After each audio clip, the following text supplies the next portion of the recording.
Hulk Hogan's Rockin' Wrestling took our favorite wrestlers out of the ring and into our Saturday morning cartoon lineup. Now, as a kid, I just assumed the voices of the animated superstars coming out of my tube TV speakers were those of the actual wrestlers. Well, wrong again. Getting old is so eye-opening. While some of these icons appeared as themselves in a few episodes, I was today years old when I found out that none of them voiced their cartoon depictions.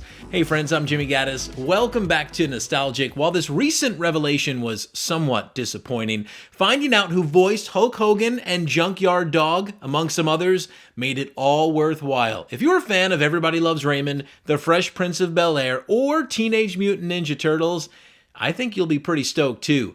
Time Warp, take us back to 1985 so I can show everybody what I'm talking about. Oh, no, they're not. Come on, guys. Let's find Bucket's ship. Listening to it now, in my 40s, it's clear that's not Hulk Hogan. Here's a comparison. This is the Hulkster calling any dude with ears. Our jet went down in the jungle and we need a lift home. Well, Mean Gene, whenever I get ready for the combat zone, that gets me real psyched up, man. So who was the real American? Hello, I'm Sergeant Robert Barone of the New York City Police Department. None other than Brad Garrett, aka Robert Barone in Everybody Loves Raymond. Taking on the role of the Hulkster was just his second acting credit, according to IMDb, after voicing Tripticon in Transformers: Five Faces of Darkness. The aspiring comedian was no older than 25 years old when he landed the Hogan gig after auditioning for the role.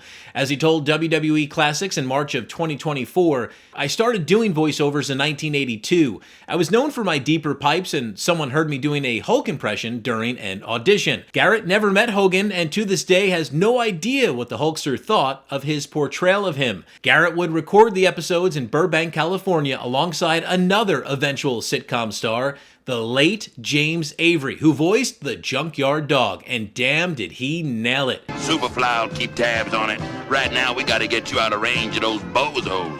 Every dog needs a bone to chew on, and I think I found myself a bone. Avery, of course, will go on to voice Shredder in Teenage Mutant Ninja Turtles. What are you two imbeciles doing? Before making it big in primetime as Uncle Phil in The Fresh Prince of Bel-Air. According to Garrett, Avery always recorded without shoes on. On working with Avery, Garrett said, "We used to make fun of each other all the time. He had a great sense of humor." Now, gotta say, the entire cast has some pretty lengthy credits with connections to countless cartoons and movies and TV shows that we grew up watching. Worth noting, Thank you. the voice behind Andre the Giant. That was Ron Feinberg. He was also Doc Terror in Centurions, Ming the Merciless in Defenders of the Earth, and Titanus in Teenage Mutant Ninja Turtles. Hey, Hulk, take a look. Captain Lou Albano. That was voiced by George DiCenzo. He's a very strange young man.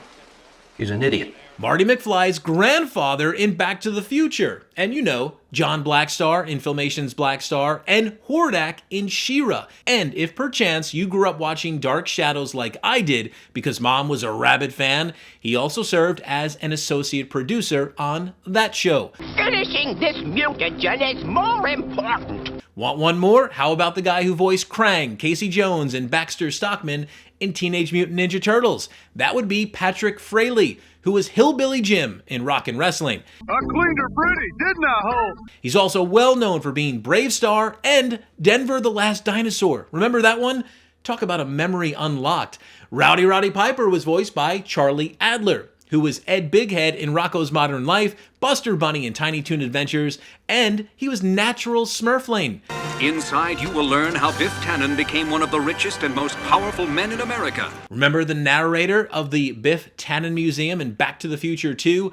That would be Neil Ross, who voiced Mean Gene Okerlund. Well, it looks like another happy end. Wait a minute. And he was the ghost monster Clyde in Pac-Man, and Buzzer in G.I. Joe. Two more quick ones. Louis Arquette, the Cardinal in Little Nicky. That was Jimmy Superfly Snuka. Jodie Carlisle, who voiced the fabulous Moolah. She would eventually lend her vocal talents to Mary Ann Thornberry of The Wild Thornberrys.